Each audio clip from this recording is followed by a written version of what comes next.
Hello नमस्कार। पुन्हा एकदा मी तुमचे आपल्या चॅनलमध्ये मनापासून स्वागत करते। तुम्ही कधी लक्ष दिलंय का, मंदिरात जाऊन जेव्हा आपण महादेवाची पूजा करतो तेव्हा पहिल्यांदा काय अर्पण करतो, तर ते म्हणजे बेलपत्र। पण प्रश्न असा आहे की शंकराला बेलपत्रच का प्रिय आहे? आज आपण यामागची कथा, धार्मिक महत्त्व आणि वैज्ञानिक कारण जाणून घेणार आहोत।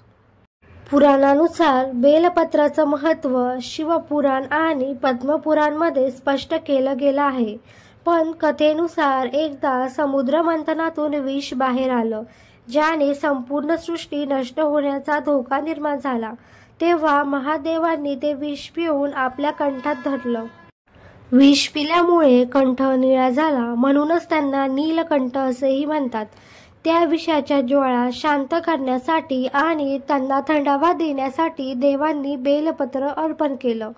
तेव्हापासून महादेवांच्या पूजेत बेलपत्राला महत्त्वाचा मान आहे।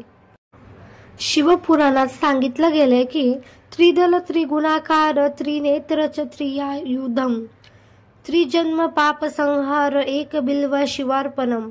याचा अर्थ 3 पाने असलेलं बेलपत्र त्रिदेव, त्रियुग आणि शिवाच्या त्रिनेत्राचं प्रतीक आहे।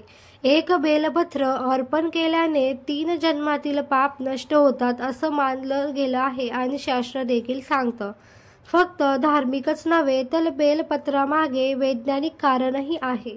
बेलपत्रामध्ये अल्कलॉइड्स असतात जे वातावरण शुद्ध करतात आणि शरीरातील उष्णता कमी करतात। सर्व शिवभक्त श्रावणामध्ये श्रावण सोमवार करतात, महादेवाला प्रसन्न करण्यासाठी उपवास करतात, मनोभावे भक्ती करतात। पण या शिवभक्तांना माहीत आहे का, शिवलिंगावर बेलपत्र ठेवल्याने मंद सुवास पसरतो, ज्याने मन शांत होतं आणि नकारात्मक ऊर्जा दूर होते। पण बेलपत्र वाहताना काही गोष्टी लक्षात ठेवायला हव्यात। पहिलं म्हणजे बेलपत्राच्या पानावर चांदीचा, सोन्याचा किंवा चंदनाचा त्रिपुट काढा। दुसरं म्हणजे पान उलट ठेवू नका, पान हे नेहमी उलटेच ठेवावे। तिसरं म्हणजे छिद्र पडले असेल तर ते पान अर्पण करता येतं, पण पान तुटलेलं नसावं, पान हे पूर्णच आपल्याला अर्पण करायचं आहे।